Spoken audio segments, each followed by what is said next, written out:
নারীর টানে বাড়িতে ঈদ উদযাপন করে ছুটি শেষ না হতে রাজধানীতে ফিরতে শুরু করেছেন কর্মজীবীদের অনেকে। শনিবার সকাল থেকেই কমলাপুর রেলওয়ে স্টেশনে আসা ট্রেনে ছিল যাত্রীদের ভিড়। তাদের চোখে মুখে ছিল উচ্ছ্বাস, ঈদ উদযাপনের স্মৃতি। যাত্রীরা বলছেন ছুটি শেষ না হলেও তারা আগে ভাগেই চলে আসছেন রাজধানীতে, কেননা সময় যাওয়ার সঙ্গে সঙ্গে বাড়বে চাপ। আমাদের গার্মেন্টস খোলা হলো বুধবারে, আমরা তাড়াতাড়ি আসলাম যাতে সুস্থ মতো আসতে পারি। আশা বললাম ভিড় হবো না, আশা বললাম ট্রেনে বেশি একটা ভিড় ছিল না, কারণ টঙ্গীতে সবাই নেমে গিয়েছিল। ভিড় থাকা সত্ত্বেও আমরা অনেক শান্তিপূর্ণভাবে আসতে পেরেছি। ফিতরির যাত্রা বলো, ট্রেন যথাসময়ে আসছে, ট্রেনে কোনো সমস্যা হয় নাই। ভিশন এসি নিয়ে এলো মানিব্যাগ গ্যারান্টি অফার। 1 মাস ব্যবহার করে সন্তুষ্ট না হলে সম্পূর্ণ টাকা ফেরত।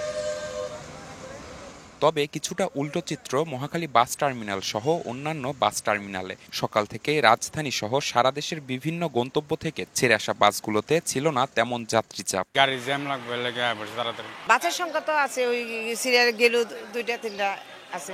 সকালে তো প্রচুর চাপ ছিল যাত্রী, এখনো মোটামুটি চাপ হালকা পাতলা। তবে সড়কে যানজট ও ট্রেনের শিডিউল বিপর্যয় না থাকায় স্বস্তি প্রকাশ করেন যাত্রীরা।